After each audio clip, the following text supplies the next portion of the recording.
All right, all right, all right. How we doing today, everybody? Excited to be able to host this Q&A. I've got a list of amazing questions that I've had people shoot me over throughout my social media. And I thought this would just be a really good opportunity, kind of a touch base on some of those pieces. As we're building this community, as we're growing this community, we're talking about all of these scenarios, all these situations. It's about what you have going on. It's not just what I've got going on. It's about what you got going on. And I think there's value to that. When we start to deep dive into your personal situations, that's where the value comes from. That's where we start to say, this is worth it. This is worth the time. This is worth the conversation. This is what the restaurant pre-shift is all about. So today I put out the question, let's talk about building your brand and something that pays. Like, how do you get paid for your brand? How do you start to build that out? And I got a variety of questions. So today I'm just going to go through them. I think it'll be a really fun opportunity. If we got anybody that pops in here live, we'll definitely invite them on and kind of give them the opportunity to answer their questions. But I want to start doing more of these Q&As live within the school community. I like that it's something that gives you accessibility to just work through your situation, what you've got going on, what you might have happening. It's what it's about. So let's deep dive into this. So the first question that I've got in here, Chef, how did you first start turning your name into a brand instead of just being a restaurant? And I love this question. I think there's something very valuable about this question. I learned early in my career that my name was actually my front porch. And I had the opportunity to work with this motivational speaker who recognized my name on my chef coat when I went to his table. And he said, "That is a front porch. That is an amazing front porch. Your name is really Brother Luck." And I was like, yes, that's my real name. He goes, whatever you do for the rest of your career, do not forget the power of that being your front porch. That's how you invite people into a conversation. That's how you build a relationship. And honestly, I learned that there was value in my name. So that's when I started to kind of realize like, people will always remember me. When I started to think about it as a business, it was more of I was getting constantly interviewed. I was getting asked to be the focal point for sales managers and conference planners when I was in the hotels. They would bring these big conference meeting site inspections to the resorts and they would bring them out to my restaurant that I was running at the time. And they would be like, "Hey, we'd love for brother to come to the table." And I would go out there and I would just schmooze. I would talk and I would help close essentially the deal. Like you're trying to come to Colorado or you're trying to come to Texas at this resort. We'd love to have you.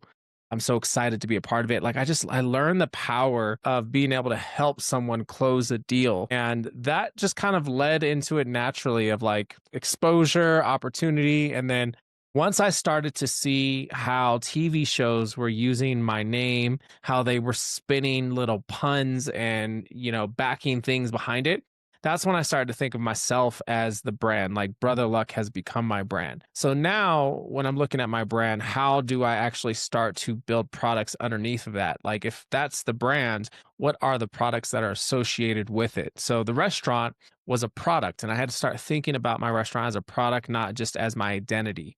And once I got to that point of understanding that Four by Brother Luck was a product, Lucky Dumpling was a product, Street Eats was a product, all these restaurants that I was doing were products. Then I started to build more products around it. Now I've got speeches, now I've got books, now I've got spices, now I've got popcorns, now I've got knives.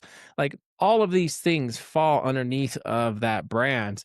And then it just constantly kept growing into something else. So, my story, my journey, my voice, it all became part of the products. But at the end of the day, the restaurant was just the vessel. Like the restaurant, I always tell people this, the restaurant is your reference point. That's where they get to experience you. They get to experience your culture. They get to experience your product. They get to experience what you're all about. So as a chef, it's really, really ideal to have a place where they can immediately experience what I'm doing and what I'm talking about, which is why I've transitioned from just a restaurant to being more of a brand. What was the turning point where you realized your brand can make money beyond the kitchen?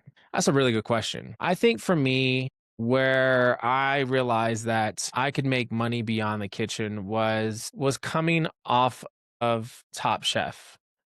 I think reflecting on 6 weeks of my time for exposure. That was the trade-off, right? I got the opportunity to be on the show. They marketed the heck out of all of us as cast members. But when I started to see the back end of it, yes, I had guests coming to my restaurant and I owned my restaurant. So there was value in that part of it for sure. And I don't regret my decision. But what I started to notice was like the endorsements of like, hey, take this Hidden Valley Ranch packet and give us a promo. Hey, wave your foot underneath this BMW X5 and talk about how cool it is that it opens up. Like I started picking up all this kind of small pieces within the TV show and realizing that we were actually endorsing their products. We were promoting their products. Hey, All Clad sent us all these amazing pots and pans, and we're like, here's a free set of pots and pans, put them on your social media. Cool, I got free pots and pans. But then I'm like, man, I didn't get a check for that. So there was something that I realized beyond the kitchen, which was the brands were becoming big enough to endorse products. And there's something really powerful about understanding that. Television opens that doors, but if you don't have systems built behind your exposure, you're going to miss out on a lot of opportunity, a lot of revenue because your attention isn't on the revenue. You have to build strong funnels of where to push people. And if you've got other brands taking that from you, you're just going to miss out on that opportunity. So just be cautious with that. I think that's a really really interesting part of the game that we just don't talk about. Nobody shares with you.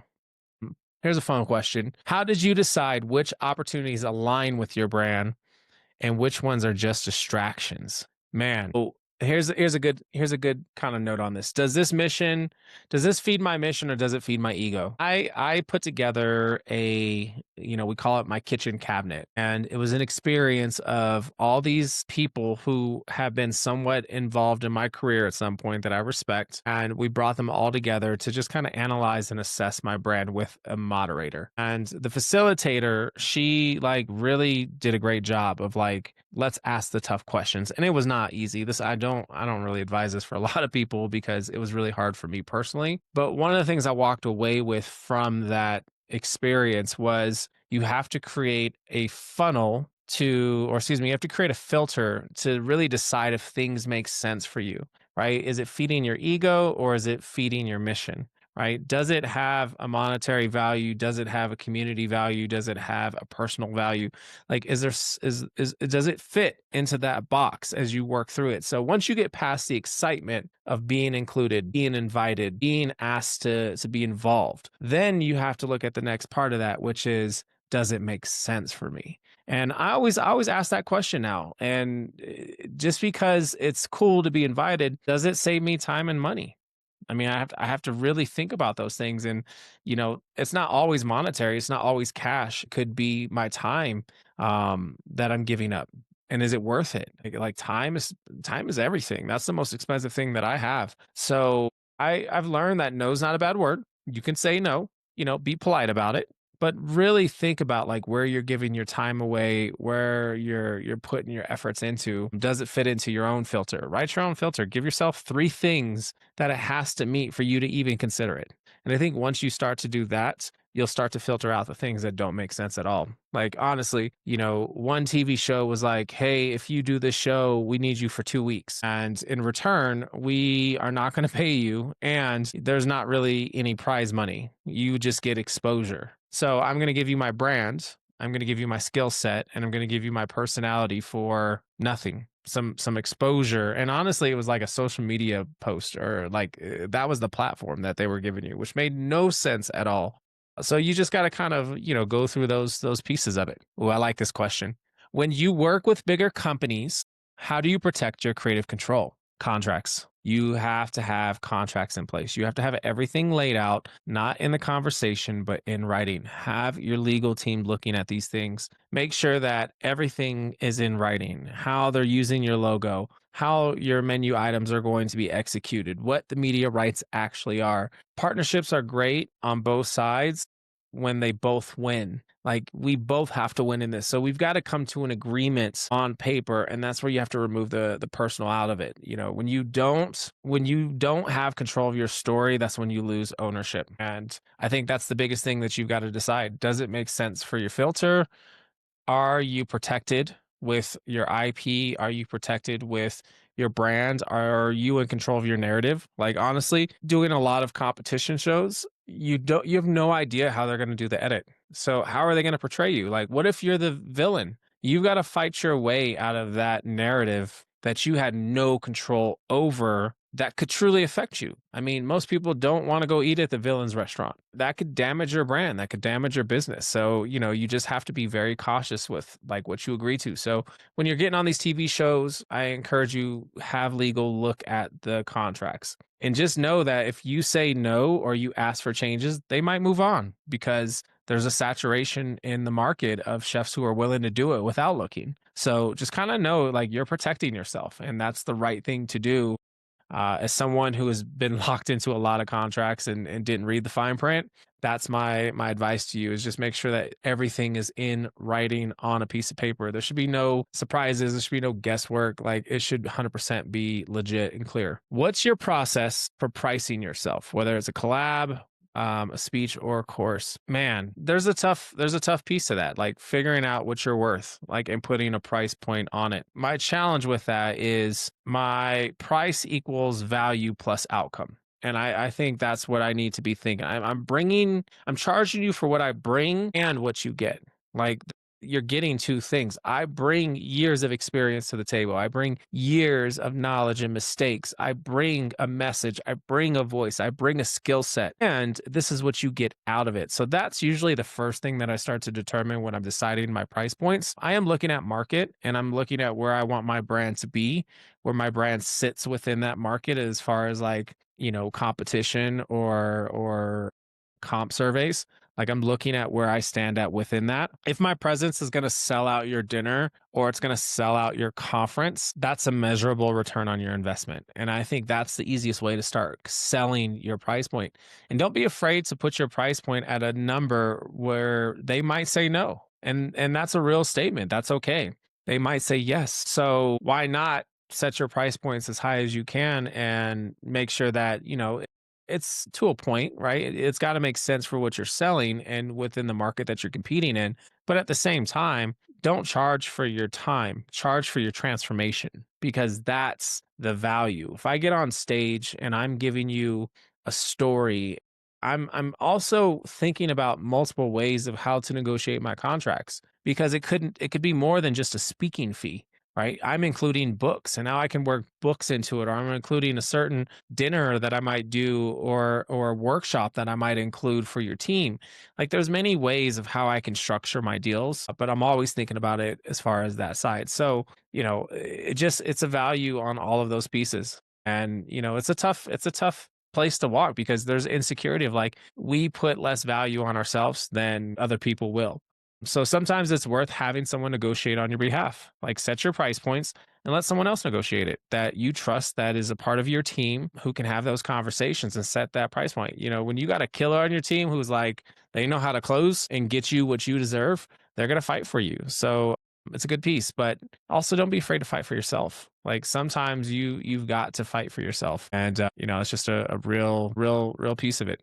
How can a chef build a personal brand if they're still clocking in full time at a restaurant? That's a good question. Here's the first thing I would say: document the work you're already doing. Document everything. You don't need new content, you need context. You need to make sure that you're talking about what you're learning, what you're fixing, and what you're proud of. Like you need to tell your story. You need to be authentically you. You need to be relatable. You need to provide some type of education or entertainment. And that's the sooner you get more comfortable with who you are as an individual, as a person, with your culture, with your background, with your story, with your demeanor, with your mannerisms, with your catchphrases, all of those things, the sooner you get more comfortable, the easier it's going to be for people to connect with you. And that's where you start to have power. In today's day and age, you don't need all these big networks to put you on, right? We have platforms like YouTube and Zoom and TikTok and Instagram. And there's so many platforms out there to where you can get your message out and you can connect with people just by being authentically you. So,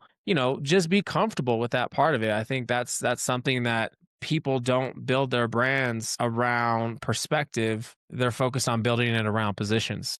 and you're authentically you. You're a one of a kind recipe. There's nobody like you. There will never be another you. So embrace that part, push that part, because that part is so valuable. And that's actually what you're building your brands around most of the time. People buy you as a story in the product, and then they support whatever products you're putting out there because they believe in you as a person. What's the biggest mistakes you see chefs make when they're trying to build a brand and monetize themselves? They sell too soon or they sell too cheap. First two things. They chase viral instead of valuable. Like, think about that. Everyone's so quick to want, a 5 million viewed TikTok or to have an Instagram go insanely viral. It's nonstop.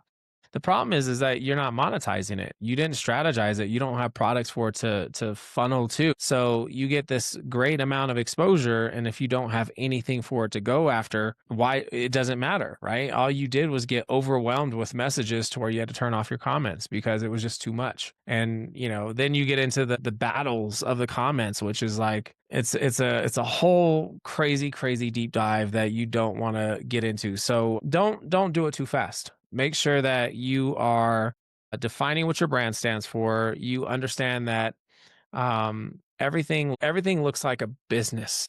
Like, it needs to be a business. And I had the greatest advice the other day. Somebody told me you need to write a business as if you're going to sell the business. Like, build your business to sell your business. And I wish someone would have told me that 20 years ago. Like, I wish when I first started out, I was building a business to sell a business, because for me, a lot of the years, business has been passion. And that's a challenge because there's a lot of emotions attached to it when it comes to that. I wasn't intentional because I was emotional. So, just make sure that you're solving a problem, and who's going to pay for it. Like, you got to be thinking about that as you're trying to monetize yourself. But don't sell too soon, and don't sell too cheap. Like, set your price points at a level to where you have a higher clientele that's willing to pay for your skill set and willing to pay for your experience and your time and what you're bringing them, versus trying to sell to the masses for a low price point. Check average, you always want high. Volume, you can play with depending on where your check averages is. So, next question, how do you create content that actually converts followers into clients? I teach before I pitch, plain and simple. I Every post that I do is filtered from some type of long format content where I'm teaching, because that's my lane. I educate, I don't entertain. I mean, I can get in there and say funny stuff and do things in the kitchen and, create content like that, which is cool. But I'd rather go into the educational side. I'd rather give you some game. I'd rather give you some knowledge. And when I look at it that way, I want to help people. That's my overall goal. I want to help people succeed. And I spend so much time doing that one on one as a mentor, because people mentored me. People gave me direction. They led me somewhere, which is why it's my responsibility to lead them somewhere. When I'm looking at how I'm taking my content and converting it to actual clients and customers, I have content that leads you somewhere. My long format turns into small clips that can go onto other platforms. Those all funnel to a website where I can collect information as far as, like, who are you? What do you do? What are your struggles? How can I help you? And then you start to build trust and relationship to where it's like, no, this is where I would like some help, or I do need a dinner service, or I do need an experience. Like, now you start to drill down into those pieces, but you got to make sure that you're leading people into it. Social media isn't the business. Like, I think for the longest time, I thought growing my followers on TikTok and growing my followers on Instagram was actually the business. It's not, it's the front door. And you've got to be thinking about your social media that way. It's the front door to you. Just like my restaurant's a reference point to me, my social media is a reference point to me. So I want to bring you into the conversation and figure out how we can help each other, because that's what it is. Like, this is a two-way street. It's a transaction. It's an exchange, and it will grow into so much more, but it's going to start off as some type of transaction. So, let me help you through the trust that you have in me based on what you experience through my brands out there in my products. What systems or platforms have helped you turn your experience into consistent income streams? I love this one. I think for me, consistent income streams is the key word. Like, what are you selling? And for many years, I sold my presence. I sold my time of showing up for a pop up dinner. I brought chefs out to my restaurants to do experiences. I did cooking classes. I did wine dinners. I did offsite events. I did trainings. I did seminars. I did so much of it around that. That was my consistent income. But the challenge with that is that's a lot of my time. And I want my time to be able to focus on creating more products. I don't want to constantly have to execute it in person. So it's forced me to shift and build my business differently of like online courses or coaching sessions or being able to do webinars. I mean, I do speeches on Zoom, which is great. Like I get the opportunity to have a conversation with an audience on a call. And we live in that world today. So you're constantly thinking of ways that you can build out a smart, sustainable system that can be consistent revenue. And you're essentially trying to create stuff that can constantly just draw you in. You know, if I partner with a certain company and my job is to help them move their product, I just want a percent. Every time I move some of the product, I want a percent of it. So every conversation that I'm having with someone is an opportunity to push that product if it makes sense. And when I do that, I get a check. So that's where I start thinking about how do you make consistent type of money is you want percents of what you're talking about, what you're pushing out there and what you're doing. So, you know, you're not the one that's showing up having to create that product, someone else is, but you're partnering with them to be able to leverage their skill set and their partnership because they're trusted. You believe in them, right? You have a relationship with them, you believe in them. That's what it's about. All right. This one's a good one. If a chef wants to start making money today, what's the first move that you would tell them to make? I would say you need to define your niche. You need to define your value. Like, what are you about? I would say you need to start with building your branding guide. Like, what is your story? What does your story stand for? What does your story represent? What does your story mean? How do you want it to be portrayed? Then build one offer. Don't build 10. Build one class, build one dinner, build one workshop, build one training, something that solves a problem. And once you start to solve a problem, you start there. Then you build proof and you grow from the feedback. Like you've got to prove it. So if I create this community and I love that we're doing this because it's real and it's honest and it's genuine, it's vulnerable and it's transparent. If we build this community and now the community has volume, right?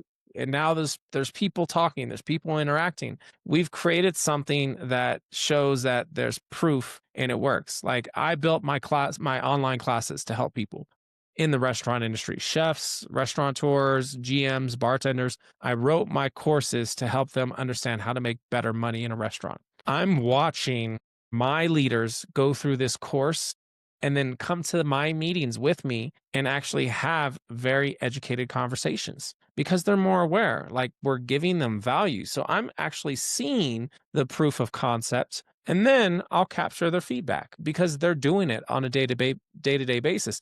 And eventually, like I've built it up to enough to where you can move the product and now you could sell the product. So that's where you start to understand that money will follow the clarity and you want to just kind of strategize it on that. Now, the last question I'm going to share today before I sign off is I got hit up today on Instagram, and this question was about someone's aspirations. They wanted to essentially get onto Food Network. They wanted to be on a show. How do I get the attention of a casting director?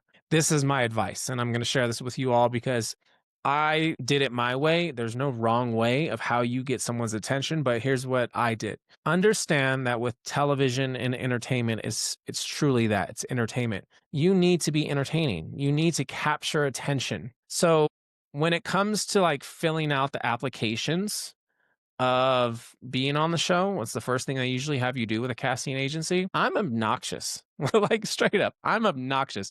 So like I was doing a casting for one of Bobby Flay show's barbecue brawl.